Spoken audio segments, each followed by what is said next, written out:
Welcome to the Four Eyes Podcast, brought to you by YoungOD Connect. We give you a clear view into the new grad optometry world across Canada and the US, and we are your hosts. I'm Dr. Deepan Kaur. And I'm Dr. Amrit Bilkhu. I really like these glasses. And even like 2 days ago when we were on Zoom, you were wearing different glasses. And then last time we recorded, you were wearing different glasses. Yes, maybe. You have this much money for all these glasses? I'm getting a collection of my glasses. I'm trying to get one every day of the week. 7. I think I'm at 4 now.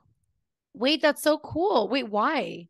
I don't know. Since I've known you, you've only ever worn the same pair of glasses. That's because I could only afford one pair of glasses.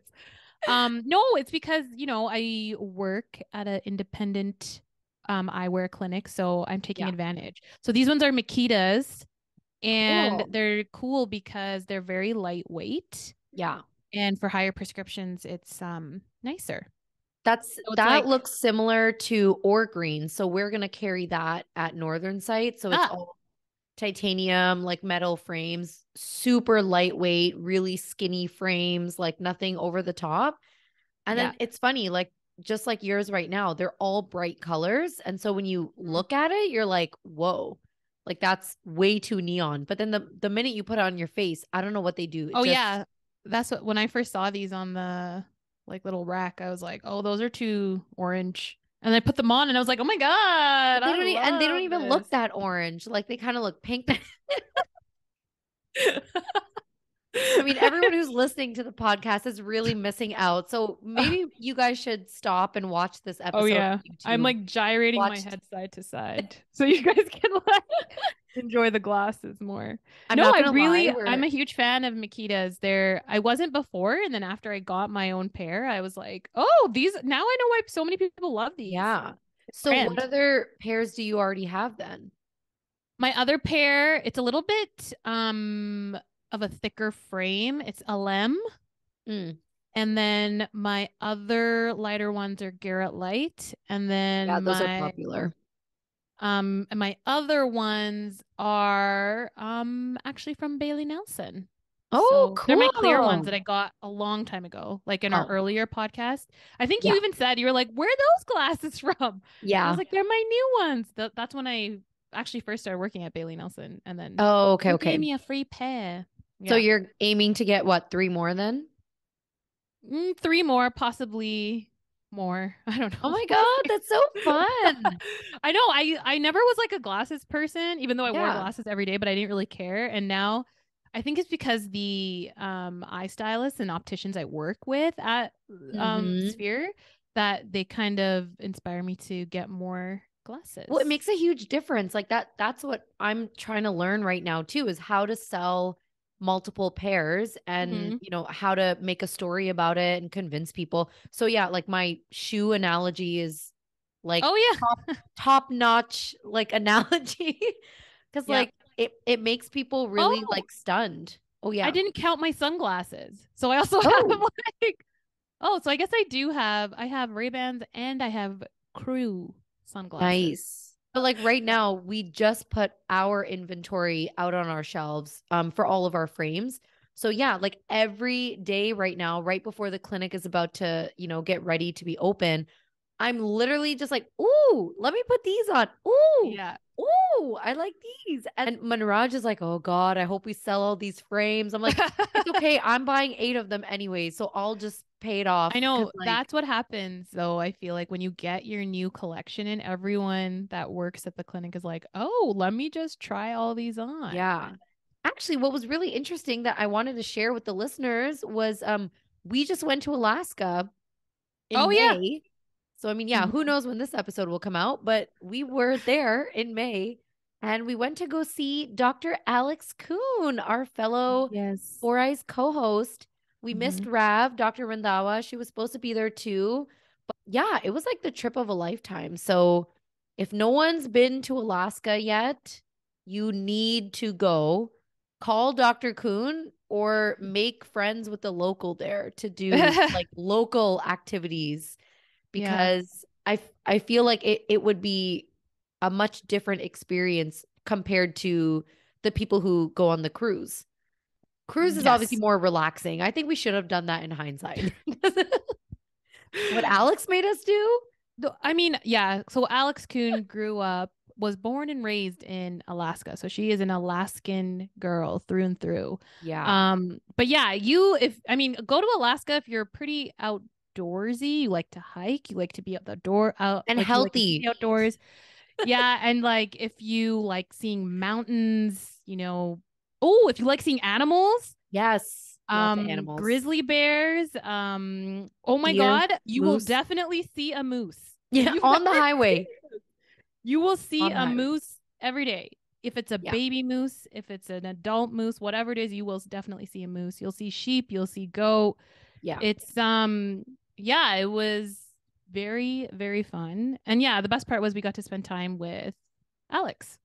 Sometimes I think back to that trip and I'm like, we really literally could have died at any moment on that trip. Like, Alex is just, when we say physically fit, outdoorsy to like a whole nother level. And she would take us on these trips. So, we would be packing our bags, ready to go on this like glacier hike or ATV rides. And she would tell her parents, because we were staying there, with the family. And then she'd be like, yeah, we're taking Amrit and Deepon, to the glaciers. And they're like, we lost a few people on that glacier a while back, but yeah, lots of people die there, but have fun. Yeah. And we would just stare at Alex like, are we doing that same thing? She's like, you'll be fine. I think what's funny is when we did a glacier hike and our tour guide was like, yeah, I'm just going to take you off path a little bit because I just want to see what's a little bit further down the glacier. And he's like, we were like, okay, like, is it going to be much harder? It's like, no, you guys are a fit group. It should be fine. He said, you guys seem like you can walk. That's what he said. So our standards were, okay, we just need to walk horizontally, like on this horizontal path, not vertically at 80-degree incline. Yeah, and then with ice shoes. Yeah, exactly. So we all had ice shoes on, so we wouldn't like slip, obviously, on the glacier. And then he would take us on this horizontal path, and then all of a sudden he's like, "Oh, we're gonna go that way." And then the path all of a sudden turned vertical at a 90, like a or there was no path. I don't know. It was so we did it. We all did it, but I was holding my breath a couple times, and I was like, "Well, if I fall, if we slip, we're done." It was a real outdoor experience. So, anyways, go to Alaska. It's fun. Yes, it's an outdoorsy lifestyle for sure, but it's fun. Oh yeah, but yeah. Oh, we should do our intro and get started. Yeah. Today, we're going to talk about how to break up with a patient. And I think this is such an important topic because I do see this conversation come up here and there on like Facebook forums or emails, but it's not something that we really learn how to do in school. It's not something that I guess people will openly talk about, and it's probably not a conversation coming up all the time. This is somewhat of like a case reflection that a lot of the listeners really, really liked when we did that in past seasons. And I have a case to share. So I'll kind of get started and just talk about it. And then we can talk about, what we would do. And this is about a year and a half ago. I was an associate at a practice and we had a patient come in for comprehensive eye exam. He complained that, he had blurry vision in one eye for the past 3 to 4 months. He came here from the States, so he had no history of his eye exams or medical history with him. And, we did the eye exam. He had a CRVO with macular edema in that one blurry eye and some mild diabetic retinopathy in the other eye. CRVO, macular edema, 3 to 4 months. I mean, his VA was like 2,100, right, in that eye. Educated the patient, stressed the importance of seeing a family doctor. He said he didn't have a registered doctor here. So we even gave him the information because with Ontario, there's a website where you can register your health card number. And the government actually connects you with a registered family physician who's accepting new patients. So we even like gave him the website and said, go here, take these steps, find a family doctor. And I wrote a note about the CRVO so that he could take that note to the walk-in clinic that was across from our office. In addition to that, obviously, I also referred to a retinal ophthalmologist for any further treatment options, management plan, and just recommendations. For my follow-up, I said, follow up with me in about 3 months. We'll do another dilation retinal imaging, or whenever the ophthalmologist recommends he has a follow-up, right? Because I mean, if he's going to do injections or something or laser treatment, I'm going to hold off until that's kind of calmed down. Mm-hmm. And the patient was like, yeah, like listening and kind of like, okay, like I'll get this done. So a few weeks later, I get a letter back from the family doctor who said that he did a physical on the patient. He does have uncontrolled diabetes, blood pressure, cholesterol. He's got everything. Recommended insulin and medication, and said patient refused treatment and wants to monitor. Then I got the letter also back from the OMD when he saw the retinal ophthalmologist and stated the same diagnosis, offered the treatment plans for injections, and patient refused the treatment and didn't want it and wants to monitor. Did they have any further recommendations when he refused treatment? Monitor, right? I mean, monitor. Like it was both of those letters from the GP and the OMD, they were thoroughly written, like, extensively discussed side effects and risks and blah, blah, blah. And patient strongly refuses treatment against medical advice, blah, blah, blah. Go back to optometrist. We called the patient and said, come back in 3 months for a follow-up. We'll dilate you again and we'll do retinal imaging because that's all I have is an Optos. I don't have an OCT or visual field machine or anything else. Mm-hmm. And he comes back because I don't know, he likes me or he thinks I'm nice. And so he's listening to like my follow-up plan and he comes in. And then again, vision is like 2,200, right? I mean, it's getting worse. It's getting worse. And then I have to sit there for, another half hour having that conversation again of why it's important to listen to what the OMD recommends and what the GP recommends. And he's asking me for my opinion. So I'm like, yeah, injections will help you. And I advised him to go see those referred doctors again. He listened, he went again, and then he refused the treatment. Right. So then those ophthalmologists are getting annoyed too. Like, why stop sending this patient to us if he's not going to do treatment. He's very paranoid with medical treatment, right? Like he believes that insulin it's something that doctors are making up, and he thinks injections are fake or it's a money scheme, or, the doctors just want to take everything from me. And it just kind of starts to seem like he does have some sort of a mental health disorder where maybe he's not fully comprehending, the importance of the treatment. He doesn't and the consequences the consequences, right? Yeah.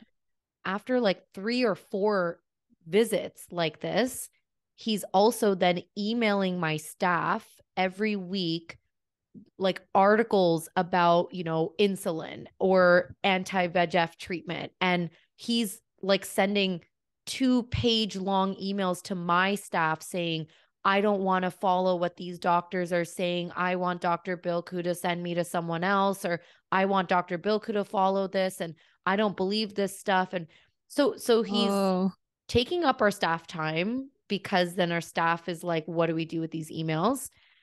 It made the staff very uncomfortable, because then he would argue with them, get frustrated with them. And then it made me uncomfortable because I had to leave my exam door open to make sure I'm not alone, in a closed room with this patient. So you start to feel uncomfortable too. And then you're dreading him coming in, because then he's scheduled again for another 3 months. Yeah. Now it's my duty to make sure he comes in. Yeah. And so, you're a new grad OD, you work as an associate doctor in this like setting where you're only there a few days a week, you're uncomfortable, you don't feel safe at some point because of how frustrated and upset this patient gets sometimes. Your staff is uncomfortable and you're monitoring a condition that you don't have the diagnostic tools to really monitor and you can't even treat. So especially if it's becoming worse. It's becoming worse. So yeah. How does one handle this condition? Because I was really stuck in this place for clearly about 4 follow-ups until I had to say, okay, something has to change. But how would you handle it? I think I would try to do a different retinal specialist. Maybe, I don't know. I feel like in this case, if the retinal specialist wasn't able to convince the patient to go with the treatment, the retinal specialist in Alberta would end up monitoring the patient every 3 months instead of giving it back to the optometrist, because now it's on them. Like if something becomes worse, it's indicative that the optometrist referred to them and there's something wrong. And if they're like, well, we're just going to give it back to the optometrist and things are getting worse, they're still at fault for that part. Yeah. The first referral that I sent, like initial onset, the OMD was like, patient refuses treatment, advised him to like follow up in whatever it was, 3 months, 4 months, whatever. But the patient refuses to go. You know what I mean? Like I don't know what it was. He felt that any like MD or OMD, like the family physician at the walk-in, the ophthalmologist, he was like, they just want to take my money. They just want to give me, chemicals. And like, I don't know. He just had this and then I referred him again to the same. So we have larger OMD offices where they have like, 8 OMDs that work there. So, it may not be given to the specific one. So I just sent the referral again and I said, patient is denying or refusing treatment. Please reassess, educate the patient again on importance of treatment because I tried educating, it's not working. And so then I think another OMD took him in that same location. And it was and then that OMD was kind of like, yeah, like he doesn't want treatment, follow up with like optometrist or like he was just kind of like, he's refusing to go to the he would refuse to go anyways to the ophthalmologist, and then he'll be like, I'll go to you. Yeah, he'll come to me. Bilkhu. But that's the other thing too. Like even if you send him to a different optometrist, he probably won't. Yeah, continue care he just there. Doesn't trust any doctor, and I don't know what it was about me that made him trust me. I don't think I would have done anything different compared to like what another doctor would have done. But he just that's where the harassment started coming in, like especially with my staff. He'd be like, when's my follow-up appointment with Dr. Bilkhu? I want to send Dr. Bilkhu this email, have her read about this insulin and blah, blah, blah, blah. And the staff was like, okay, like, no, you're not allowed to see Dr. Bilkhu until the day you are booked. Like, do not come into our office. You cannot walk in, blah, blah, blah. Yeah, it was, but it was getting a little hectic. I would even probably write to the family doctor if there's like a psychological evaluation that maybe needs to occur, just to see. I never maybe thought the of that. patient. Well, that's something you wouldn't think of because you're out and you're like, I don't know, like what is happening right now. Most patients are pretty compliant. It's not like we see this. Actually, I don't know. Maybe if you worked in downtown Toronto, maybe that's different. Yeah, they would. They probably see like things go crazy there. But I would probably like write to the family doctor saying, I think this patient might need a psychological evaluation due to these reasons.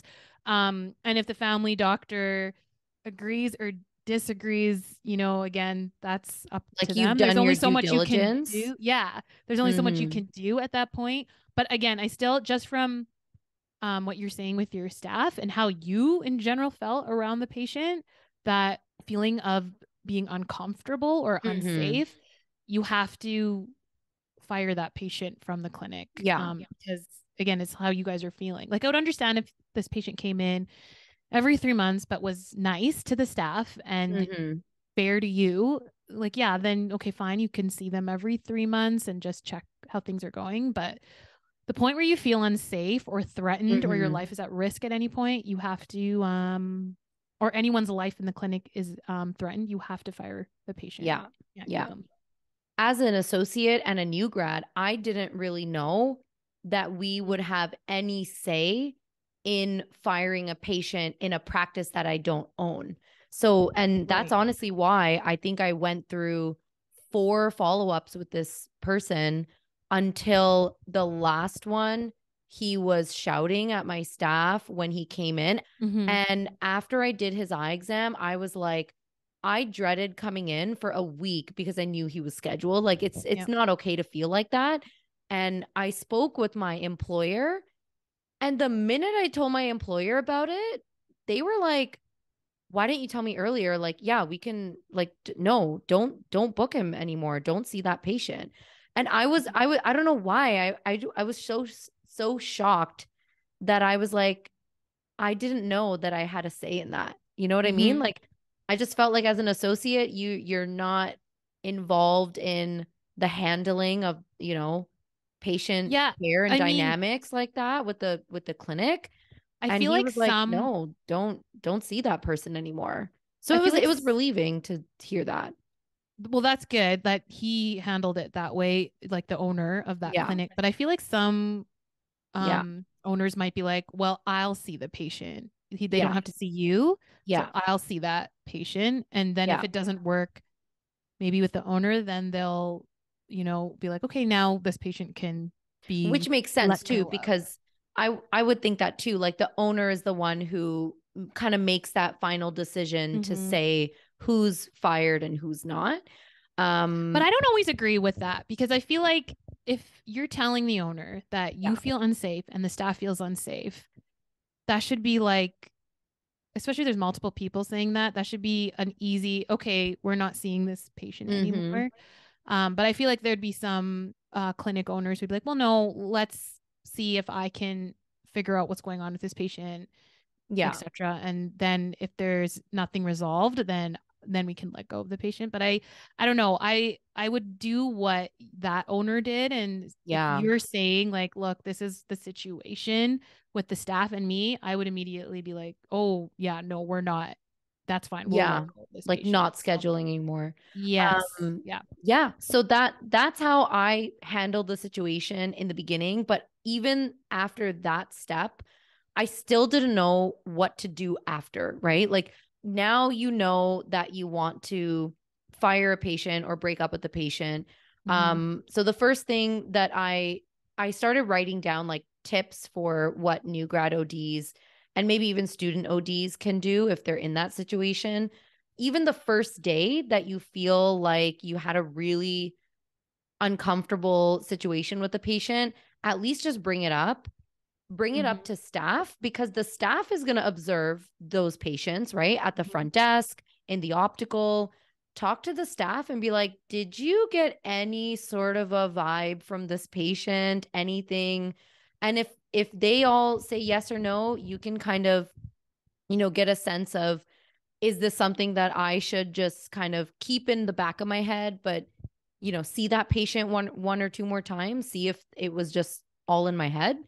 But if the staff is like, yeah, that patient is, I mean, and again, to clarify, it's not like a weird patient. I feel like no. This is like an angry patient or someone, like, or even someone who's demeaning or you feel threatened with your life, like, or again, abusive to the doctor, like harassing. Or the staff. I mean, harassment too. Like, It's funny when you were like, oh, we should ask, like, if you have a question about the vibe of this patient. I feel like me and my staff do that on the daily or every day. What's happening with this person? And then the other team member will be like, I don't know, but I felt, but not like that. Like that's not enough to break up with the patient. But definitely like talk to staff about it, because then if the staff also agrees with you when you're the associate doctor and the owner is not there that day, then when you guys have those staff meetings or when you actually bring it up to the employer, then at least you kind of have your staff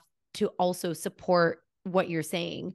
And you can let the employer know too. It's like, it's not just me, you know, the staff also feel this way. We all feel this way also. So then you don't feel like you're the only person bringing it up, because it can be scary to even just talk about it. If it's just you don't know, am I overthinking the situation? Am I being over dramatic? Because I did feel that way for the first 3 visits. I was like, am I just being over dramatic that this patient is really making us, like, me feel uncomfortable? But by visit 4, when my staff was also expressing it, that's when I felt more confident to say, okay, now I got to bring this up. Like this, now we can't have this person come in anymore. Right. And then another piece of advice, contact your association and ask for any advice, professional advice, or even legal advice, because sometimes your associations may even have like legal counsel available for ODs to just discuss situations. So you can always ask, you know, is this a legal situation where I have that, you know, authority to break up with the patient within my rights? And so I think that's like a great piece of advice that I wish I knew back then, because then I probably would have talked to the association like by visit 2. Yeah. To know if this is something, you know. Yeah. And they usually have certain guidelines too, where they'll be like, if this situation occurs, you are validated in, you know, breaking up with this patient or terminating the relationship with this patient. So I guess it depends on each provincial association or state association, but even just contacting them or sending them an email about, hey, I'm in this situation. What should I be doing, or how should I handle this? Actually, even about those guidelines. So I did, before this episode, I looked up the Ontario guidelines. The guidelines were under MDs, like physicians, but I'm sure it applies for most doctors. And then I also looked up the AOA that has guidelines and their ethical standards for when breaking up. And it was interesting actually, because I didn't really consider this, but you cannot break up with the patient just because they refuse medical treatment or they refuse the treatment that you recommend. And I feel like in the beginning of this case, that was what was going on in the back of my head, right? I was like, I don't want to see this patient anymore because he's not following my treatment recommendations or any other doctor's recommendations. And now I'm going to be responsible for, you know, his condition getting worse. Can you imagine if that was part of the guidelines though? Every kid that or had to wear like +5 glasses or something, and the parents would come back and be like, no, they didn't wear their glasses. And you're like, okay, you're like, fired. Break up. Bye, you're fired. I prefer you somewhere like, else. It's funny because like I don't think of it in that situation. Like, if a patient has dry eyes and they didn't use the drops, I'm not gonna fire them and be like, get out.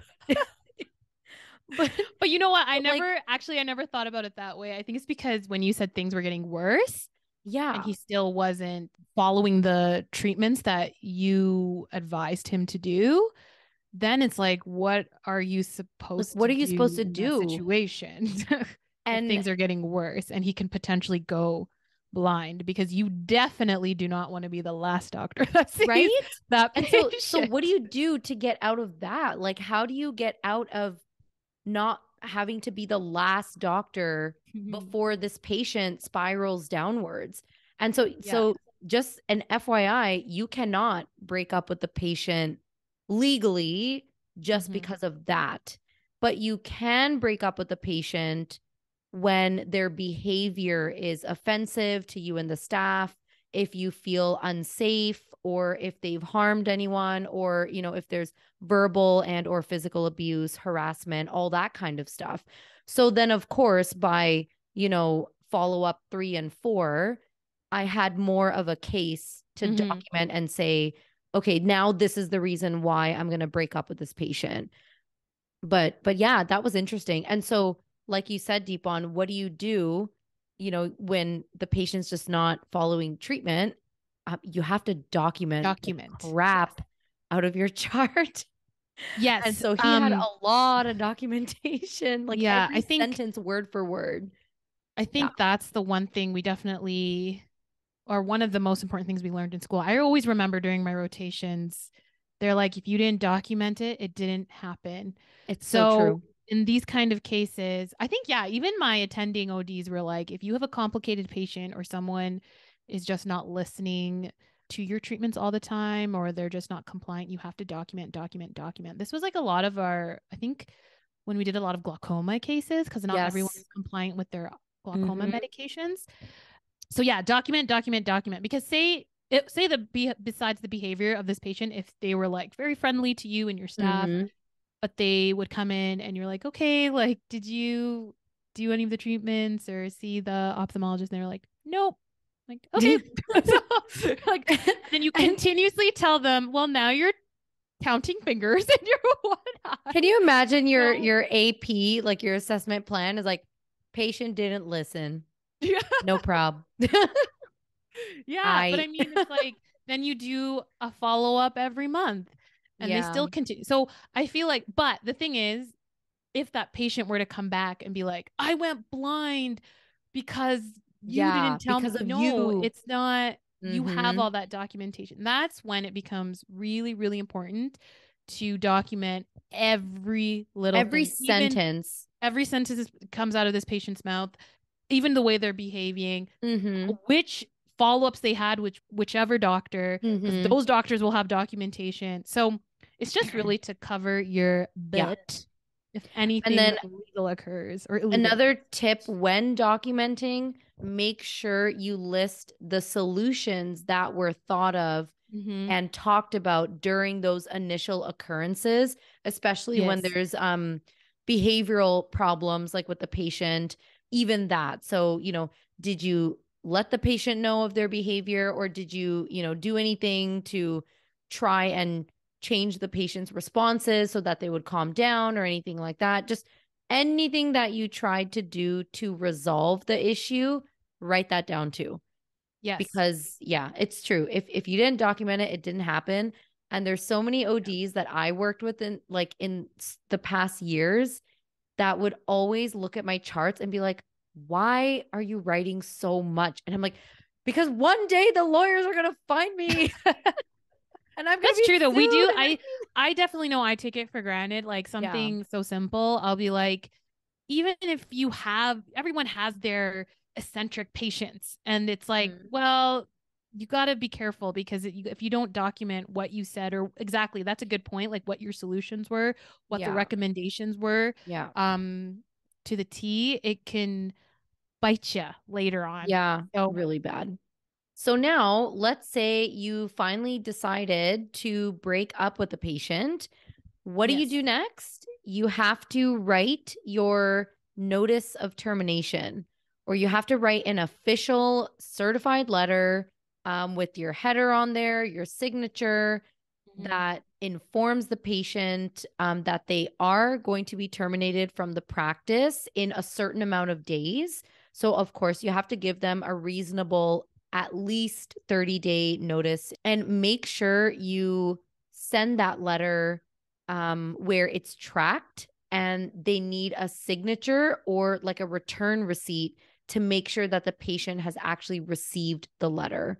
So don't email, don't leave a phone call, type out the letter, print it. If you don't have a printer, because nobody does anymore, go to the library, print it out, mail it through FedEx or whatever, Canada Post, and just make sure they get it. And Yeah. include the reason of termination. But just to save your legal butts, do not give a very detailed reason of termination. Just make it very broad. You can get a Oh, lawyer to yeah. look over it too if you have one at your fingertips just Get hanging deep out. on an eye to look over it. Send in your termination letters to podcast4eyes at gmail.com. We'll take a look. We'll send it Yeah. over. We'll put our four eyes slang in there and attitude and hand motions. And Yeah. then But it's true. Like yeah, anything you kind of like a letter that you write to terminate a patient, you have to be careful how you word it. I know I would definitely not just write it and send it. I would have many people look over it or even try to get legal advice to be like, is this worded properly? Because again, you don't want it to bite you in the arse later. Also, in that letter, now this may be different for each state and association, but definitely for most provinces, you have to provide a list of alternative providers for care in that letter. So I think in Ontario, it's at minimum 3 different doctors or just 3 different locations for those services. So in Alberta, you don't have to provide anyone's name. But it's really? nice if you do. Yeah, it's not mandatory. I just read it in our Oh, guidelines, but it would we be have nice if you to. did. Yeah, so you Yeah. don't have to, but definitely you have to let the patient know at least 30 days in advance that you will be Hmm. terminating the relationship and Yeah. for them to find care elsewhere.